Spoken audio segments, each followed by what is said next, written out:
सभी का स्वागत है वाई प्लेसमेंट में, जहाँ पे हम बात कर रहे थे स्टोरेज क्लासेस की पिछले कुछ वीडियोस में। तो आज जो हमारा टॉपिक है वो है auto storage class.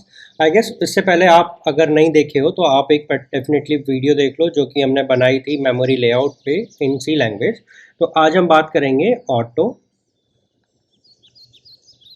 Storage class.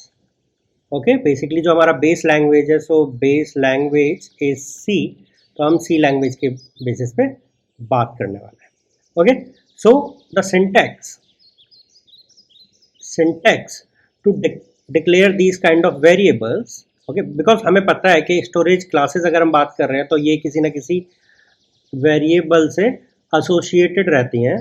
Okay, so the syntax to declare auto storage class type of variable is auto, then you have to define the data type in C, okay, then the name of variable. okay, so अगर मैं इस type के variables देखता हूँ तो मेरा auto type में जाता है। ओके, एंड ऑटो को अगर मैं एक एग्जांपल ले लेता हूँ डिक्लेयर करने के लिए, तो ये हो गया auto int I.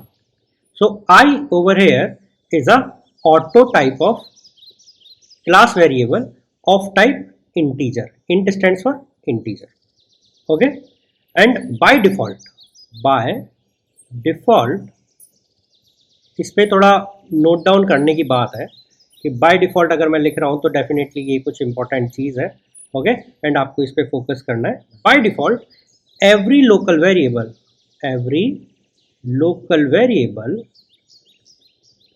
of the function is treated as auto variable। मतलब हर एक वेरिएबल ऑफ अ फंक्शन वो लोकली अगर डिक्लेयर्ड है तो वो ऑटो वेरिएबल होता है। ठीक है, and it's default value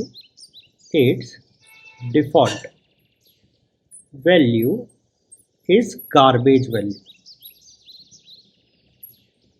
so आपको समझ आना चाहिए कि इसकी जो डिफ़ॉल्ट वैल्यू है वो कोई गार्बेज वैल्यू है। ठीक है, तो हमने यहाँ पे देखा कि ओके, हम ऑटो क्लास के टाइप के जो वेरिएबल्स हैं उनको कैसे डिक्लेयर करेंगे। तो auto data type name of the variable, हमने एक एग्जांपल देखा। हमने देखा every local variable of a function जो कि ऑटो वेरिएबल होता है। ठीक है, एंड इस ऑटो वेरिएबल्स की जो डिफ़ॉल्ट वैल्यू होती है वो गार्बेज वैल्यू होती है। ठीक है, एंड ये कहाँ स्टोर होता है? देखो, अब मैं बात कर रहा हूँ ऑटो स्टोरेज क्लास टाइप के वेरिएबल से। ये कहाँ जाके स्टोर होते हैं? तो ये जब स्टोर होते हैं इन मेमोरी लेआउट, वो स्टोर होते हैं आपके स्टैक मेमोरी में। कहाँ पे होते हैं? Stack memory. तो ये याद रखना है, इम्पॉर्टेंट है। हमने देखा था ना, ये मेमोरी थी, ये मेरी स्टैटिक मेमोरी हो गई, ये मेरी हीप हो गई, एंड ये मेरी स्टैक मेमोरी थी जो बढ़ रही है। तो इस पर्टिकुलर जगह पे जाके स्टैक में सेव होंगे। ठीक है, इस पर्टिकुलर जगह पे जाके सेव होते हैं। एंड अब देखते हैं कि इनका लाइफ टाइम क्या होता है। मैंने बोला था जब मैं स्टोरेज क्लास की बात करूंगा तो मैं लाइफ टाइम की भी बात करूंगा of a variable. Life time इनका होता है फंक्शन लाइफ टाइम। मतलब जब तक फंक्शन अवेलेबल है और अलाइव है तब तक मेरा वेरिएबल भी अलाइव है। ठीक है, मैंने यहाँ पे एक फंक्शन डिक्लेयर किया एंड मैंने यहाँ पे एक वेरिएबल बनाया auto int i equals to 2, and मेरा फंक्शन की लाइफ स्पैन यहाँ से लेकर यहाँ तक है। तो मेरा ऑटो इंट आई की भी लाइफ स्पैन इस पॉइंट से जहाँ पे वो डिक्लेयर हुआ है वहाँ से लेकर उसके एंड तक है। ठीक है, तो ये मेरा इसका मतलब है कि okay, life time of auto storage class type variables are this. ठीक है, स्कोप की बात कर लेते हैं। तो इनका स्कोप, इनको कहाँ एक्सेस कर सकते हैं? ठीक है, तो auto variables of one function is accessible in itself, वो अपने आप में ही एक्सेस हो सकते हैं। तो फंक्शन स्कोप है इनका, क्या है, फंक्शन स्कोप है। ठीक है, आई गेस इतना आपको समझ आया होगा कि ओके इसका मतलब क्या है, फंक्शन स्कोप का मतलब क्या होता है। तो एक ना एग्जांपल लेते हैं और अच्छे से समझने के लिए एक एग्जांपल लेते हैं बढ़िया सा। Let's say void abc takes an integer type of value as a parameter, ठीक है। एंड यहाँ पे इन्होंने डिक्लेयर किया auto int a equals to 10, a equals to a plus I, and then they are printing printf, they are printing a। ये इन्होंने एक function लिखा एंड ये मेरा एक फंक्शन है which is A B C. Then मेरा एक मेन फंक्शन है void main, ओके। एंड यहाँ पे क्या करते हैं, ये इंटीजर लेते हैं k equals to 5, then A B C with k call करते हैं, देन ये A B C with k call करते हैं, एंड ये प्रिंट f करते हैं %d, ठीक है, and k। So main function हमारा हमेशा सी प्रोग्राम में हमारा जो एग्जीक्यूशन है वो मेन फंक्शन से होता है, ये सबको पता है, ठीक है। तो इसको डायग्रामेटिकली देखते हैं। हम इस पेज पे ना बार बार रिविजिट करेंगे, बट इसको रिविजिट करने से पहले ना हम एक पिक्टोरियल अंडरस्टैंडिंग देखते हैं कि ओके ये कॉल कैसे होगा। लेट्स से मैंने यहाँ पे ऑपरेटिंग सिस्टम पे अपने फंक्शन को रन किया, तो वो रन करेगा मेन फंक्शन, ठीक है ना। ये मेन फंक्शन क्या क्या काम करेगा, ये मेन फंक्शन वापस चलते हैं क्या कर रहा है देखते हैं। वो एक के टाइप का इंटीजर वैल्यू बना रहा है जिसकी वैल्यू है 5, देन वो ए बी सी को कॉल कर रहा है, देन वो दोबारा ए बी सी को कॉल कर रहा है, एंड वो दोबारा से प्रिंट एफ कर रहा है। तो इसमें 4 चीज़ें हो रही है, ठीक है। इंटीजर बन रहा है, फंक्शन कॉल हो रहा है, फंक्शन कॉल हो रहा है, और लाइन प्रिंट हो रही है, ठीक है। सो सबसे पहला जो टास्क है, दिस इज एक के टाइप का वेरिएबल बन रहा है जिसकी वैल्यू 5 है। So this is the first thing that is happening over here, okay. मैं एक एक करके सारी चीज़ें देखूंगा कि क्या क्या हो रहा है। So this is what int के इक्वल्स टू 5 मीन्स, ये वाली लाइन का मतलब क्या है। नाउ दूसरा है ए बी सी विद के कॉल किया गया, तीसरा भी ए बी सी विद के कॉल किया गया, एंड चौथा इस प्रिंट किया गया के को, ठीक है। तो अभी हम जब एग्जीक्यूशन करेंगे तो टॉप डाउन चलते हैं। तो पहली लाइन हमारी ये कहती है, दूसरी लाइन ये कहती है, तीसरा ये कहता है, एंड चौथा ये कहता है।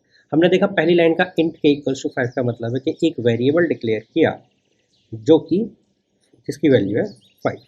देन इन्होंने एक ए बी सी के को डिक्लेयर किया। अगर मैं फंक्शन ए बी सी के अंदर जाता हूँ, अगर मैं देखूँ फंक्शन ए बी सी के अंदर गया, तो जो भी चीज़ मुझे बाहर से मिलेगी मैं उसको कहाँ रखूँगा, इंट आई, एक मैं वेरिएबल बनाऊंगा आई टाइप का, मैं उसमें उसको सेव करूँगा। देन फर्स्ट लाइन पे मैं देखूँगा एक इंटीजर ए बनाया, अगला मैंने एक ऑपरेशन किया कि ए को आई से जोड़ा और फिर मैंने प्रिंट कर दिया, ओके। सो जो भी मुझे मिला ए बी सी को जो के मिला वो उसने आई में स्टोर कर दिया। तो आई में स्टोर हो गया 5, बिकॉज यहाँ से 5 है के की वैल्यू, वो अगले स्टेटमेंट पे गई, तो इन्होंने 5 को पास किया। 5 जब पास हुआ तो वो जाके आई में स्टोर हो गया। दूसरी लाइन में इन्होंने एक ए डिक्लेयर किया जिसकी वैल्यू रखी इन्होंने 10। देन तीसरी लाइन में इन्होंने ए को अलोकेट किया value A plus I, so A is 10 and I is 15, so A की value now change to 15, okay. So मैं इसको अलग ना लिख के मैं आपको यहीं दिखा देता हूँ कि ए की वैल्यू जब इन्होंने करी तो वो यहाँ पे अपडेट हुई और ए की वैल्यू हो गई 15, ठीक है। Then what this particular function do, इसने ए को प्रिंट किया, तो क्या प्रिंट होगा राइट नाउ, 15 प्रिंट होगा, करेक्ट, बिकॉज ये ऑटो टाइप का वेरिएबल है। एंड जैसे ही मैं इस पर्टिकुलर फंक्शन से वापस लौट के दूसरे फंक्शन पे आया तो ये तो प्रिंट हो चुका है 15, ये 15 प्रिंट हो चुका है, ठीक है।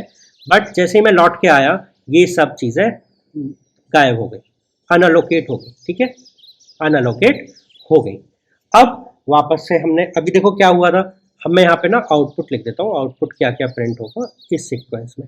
तो अभी तक सबसे पहले मेरा ना ये वाला स्टेटमेंट प्रिंट हुआ, स्टेटमेंट 1, तो इसका था 15, यहाँ पे आउटपुट प्रिंट हुआ 15, ठीक है, यूजिंग स्टेटमेंट 1। सब डीअलोकेट हुआ बिकॉज मैं फंक्शन से बाहर आ गया, लाइफ टाइम खत्म, स्कोप खत्म, सब चीज़ खत्म। फिर इन्होंने दोबारा से k इक्वल्स टू 5 को पास किया, बिकॉज k की वैल्यू अभी तक चेंज नहीं हुई है अगर आप देख रहे हो, तो 5 को पास किया।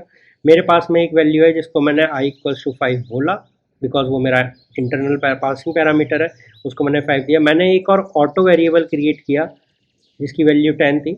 मैंने एक ऑपरेशन किया जहाँ पे मैंने a को i से जोड़ा, तो ये मेरा आंसर था 15, इसको मैंने असाइन कर दिया a में, तो a की वैल्यू अगेन 15। मैंने प्रिंट किया a को विच विल प्रिंट 15, ठीक है। This is statement 2। जैसे ही मैं यहाँ से बाहर जाऊँगा, ठीक है, मेरा ये भी डीअलोकेट हो जाएगा, तो स्टेटमेंट 2 पे मेरा प्रिंट हुआ 15। नाउ जैसे ही मैं बाहर आया, मैंने प्रिंट किया के, राइट नाउ पी के की क्या वैल्यू है, के की वैल्यू है 5, तो ये मेरा तीसरी स्टेटमेंट प्रिंट होगी के इक्वल्स टू 5, ओके। तो ये मेरी तीसरी स्टेटमेंट प्रिंट। तो आपने देखा कि हमारा क्या आउटपुट होने वाला है, हमारा आउटपुट होने वाला है 15, 15 एंड 5। ये हमने जो अभी तक हमने पढ़ा अंडरस्टैंडिंग थी, ठीक है। ऑटो वेरिएबल लोकल होते हैं, लोकल अलोकेशन होता है, उनका स्कोप लोकली होता है, हम उसको बाहर मतलब जब हम बाहर जाते हैं वो डेड हो जाते हैं बिकॉज उसकी लाइफ स्पैन खत्म हो जाती है। उसके बेसिस पे हमने ये पूरी अंडरस्टैंडिंग करी। और जो हमारा पुराना फंक्शन था, जो हमारा क्वेश्चन था कि ओके भाई अगर मैं ये वाला मेन फंक्शन एग्जीक्यूट करता हूँ तो बताओ मेरा क्या क्या प्रिंट होगा, उसके बेसिस पे हमने देखा कि हमारा क्या क्या प्रिंट होने वाला है, ठीक है। आई गेस इतना आपको अभी तक समझ आया होगा। आई गेस ये क्वेश्चन अगर आपको समझ आया है तो इसी क्वेश्चन को ना हम लोग एक बार कंपाइलर पे करके देखेंगे in the next video. Code आपके सामने है, अगर आपको देखना है यहीं पे पॉज करो, इस चीज़ को आप ऑनलाइन किसी भी कंपाइलर पे चले जाओ सीखे, या आप अपने लोकल सिस्टम में इंस्टॉल कर लो और वहाँ पे सेम कोड को आप लिख के देखो, तो आपको समझ आने लगेगा कि ओके मैं जो आपको यहाँ पे समझा रहा हूँ वो कैसे वर्क कर रहा है, ठीक है। In the screen, in your screen particular, when you execute the main function, जो कि हमने पिछले स्क्रीन पे लिखा हुआ था, उसका जो आउटपुट आने वाला है वो आपका यही आउटपुट होगा 15, 15 एंड 5, ठीक है। तो मिलते हैं नेक्स्ट वीडियो में जहाँ पे हम सेम कोड को कंपाइल कर देखेंगे।